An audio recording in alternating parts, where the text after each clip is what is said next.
আমরা রেমিটেন্সের মাধ্যমে যেটা আয় করি এটা সলিড। আমি বছরে 20 থেকে 22 বিলিয়ন ডলার যেটা আয় করি রেমিটেন্সের মাধ্যমে, এটা সলিড, এর পেছনে কোনো খরচ নেই। কিন্তু আমরা যেটা রপ্তানি করি, রপ্তানি আয়ের পেছনে সিংহভাগ প্রায় 60 থেকে 70% আবার রপ্তানির কাঁচামাল আমদানিতে, রপ্তানি পণ্য উৎপাদনের জন্য যে কাঁচামাল আমদানি করতে হয় সেই আমদানিতে ব্যয় হয়ে যায়। পরপর 2 দিন মানব জমিনের প্রথম পাতার হেডলাইন, রেমিটেন্সে বড় ধাক্কা। এরপর জুলাইতে রেমিটেন্সে ধস।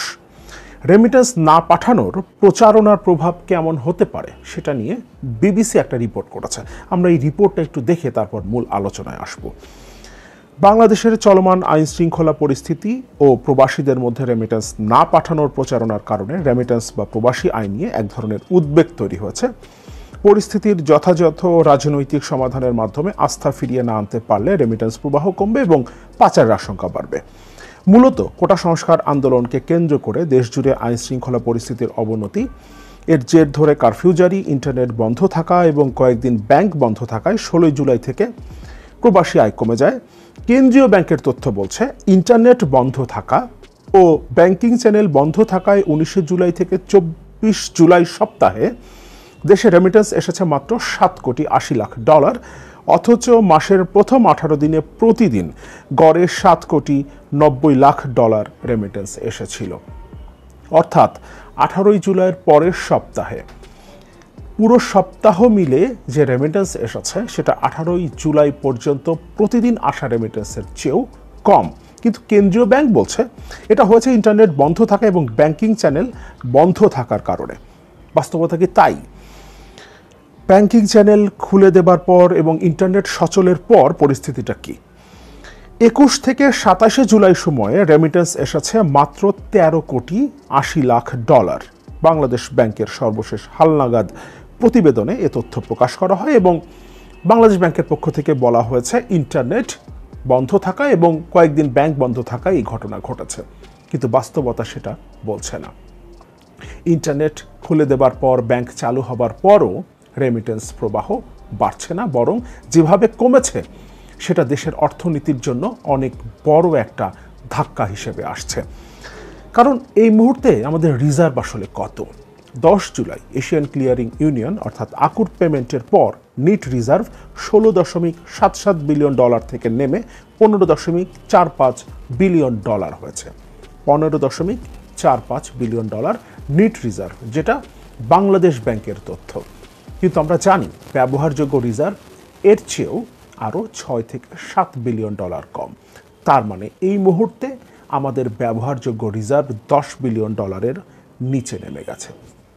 সরকারের পক্ষ থেকে বলার চেষ্টা করা হচ্ছে গত কয়েকদিনের সহিংসতার কারণে রপ্তানি আয় কমে গেছে, কিংবা ভবিষ্যতে অর্থনীতির উপরে যে প্রচণ্ড রকম একটা ধাক্কা আসতে যাচ্ছে, খুব সহসাই যে ধাক্কা আসতে যাচ্ছে, সেটার জন্য এই আন্দোলনকে দায়ী করার চেষ্টা করা হতে পারে। এমনকি ইতোমধ্যেই সরকারের পক্ষ থেকে বলার চেষ্টা করা হচ্ছে রপ্তানি আয় যে কমে গেছে সেটা এই আন্দোলনের কারণে, যে সহিংস পরিস্থিতি দেশের মধ্যে তৈরি হয়েছে এই কারণে। কিন্তু মে মাসে আমাদের রপ্তানির পরিস্থিতি কি ছিল? ডেইলি স্টার সে সময় জানিয়েছিল মে মাসে রপ্তানি কমেছে 16%। মে মাসে কিংবা তার আগে মার্চ এপ্রিলে বাংলাদেশে বৈষম্য বিরোধী ছাত্র আন্দোলনের কর্মসূচি ছিল না, কোটা সংস্কারের আন্দোলনও ছিল না, সে সময় তো পরিস্থিতি শান্ত ছিল। তারপরও মে মাসে রপ্তানি কমেছিল 16%। তার মানে এই আন্দোলনের সাথে, জনগণের ন্যায্য অধিকার প্রতিষ্ঠার এই আন্দোলনের সাথে আমাদের অর্থনীতি যে বিপর্যয়ের মধ্যে যাচ্ছে, অলরেডি যে বিপর্যয়ের মধ্যে আছে, তার কোনো সম্পর্ক নেই। ওবায়দুল কাদের কি কয়েকদিন আগে বলেছিলেন কারফিউ না দিলে শ্রীলঙ্কার স্টাইলে গণভবন দখলের ষড়যন্ত্র ছিল। দেশের অর্থনীতি যেদিকে যাচ্ছে তাতে যে কোনো সময় এই ঘটনা ঘটতে পারে। শ্রীলঙ্কার স্টাইলের কথা তো বলছেন, শ্রীলঙ্কায় অর্থনৈতিক বিপর্যয়ের পরেই এই ঘটনা ঘটেছিল। সেই পরিস্থিতির দিকে আমরা যাচ্ছি। সরকার নানাভাবে এটার দায় চাপানোর চেষ্টা করছে বিরোধীদের ওপরে, যারা আন্দোলন করছে তাদের ওপরে। কিন্তু প্রশ্ন হলো, হঠাৎ করে প্রবাসীরা কেন ব্যাংকিং চ্যানেলে রেমিটেন্স পাঠানো বন্ধ করে দিলেন?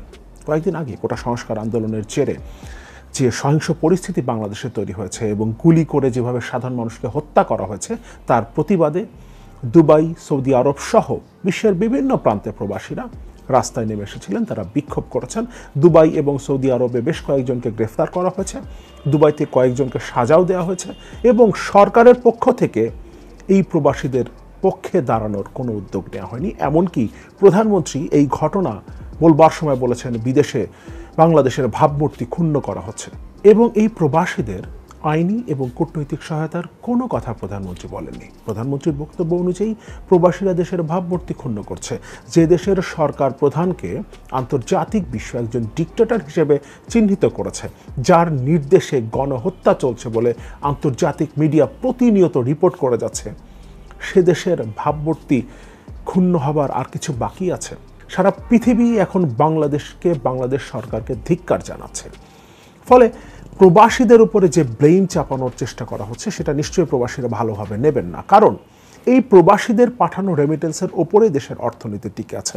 অনেকে বলতে পারেন আমাদের রপ্তানি আয় তো রেমিটেন্সের চেয়ে অনেক বেশি, কিন্তু আমাদের এটা মাথায় রাখতে হবে, আমরা রেমিটেন্সের মাধ্যমে যেটা আয় করি এটা সলিড। আমি বছরে 20 থেকে 22 বিলিয়ন ডলার যেটা আয় করি রেমিটেন্সের মাধ্যমে, এটা সলিড, এর পেছনে কোনো খরচ নেই।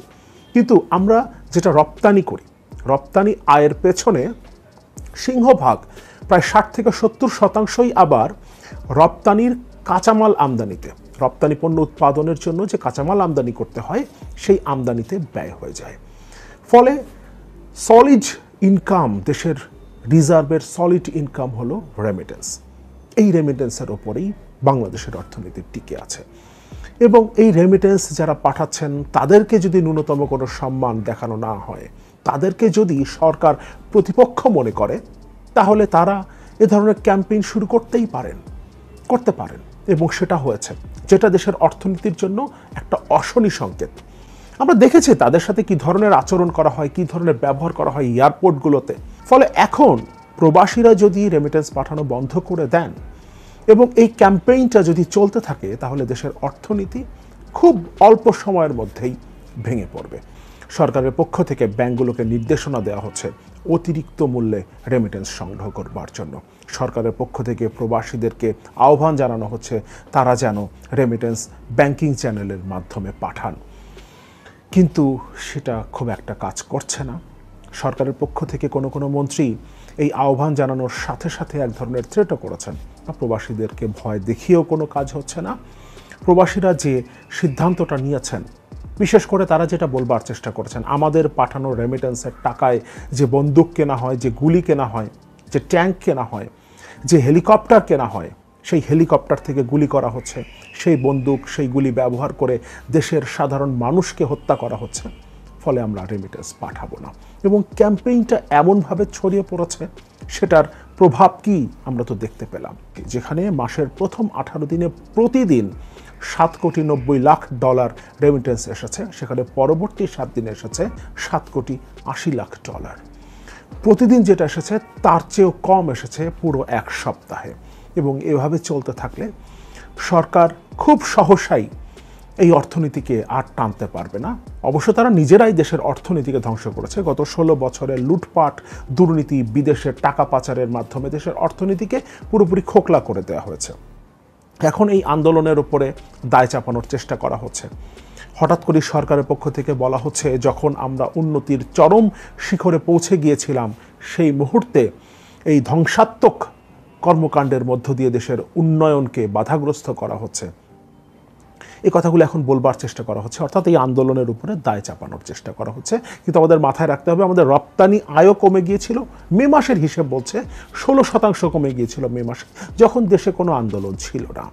পাশাপাশি সরকারের নির্দেশে টানা 1 সপ্তাহেরও বেশি সময় ইন্টারনেট সংযোগ বন্ধ থাকায় রেমিটেন্স শাটডাউনের সাথে যোগ হয়েছে ফ্রিল্যান্সারদের উপার্জন বন্ধ হয়ে যাওয়া, যেটা ডলার রিজার্ভে জমা হতো।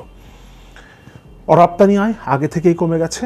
নতুন করে এই টানা 7 দিনেরও বেশি সময় ইন্টারনেট সংযোগ বন্ধ থাকায় বায়াররা যোগাযোগ করতে পারেননি। ফলে অনেক অর্ডার দেশ থেকে বাইরে চলে গেছে। এটা প্রকাশ্যে তারা না বললেও অনেক গণমাধ্যম ভেতর থেকে খবরগুলো সংগ্রহ করেছে। গত কয়েকদিনে বেশ কিছু অর্ডার বাতিল হয়েছে, অনেক শিপমেন্ট ক্যান্সেল হয়েছে, অনেক লেট শিপমেন্ট করতে হচ্ছে, তার জন্য ডিসকাউন্ট দিতে হতে পারে।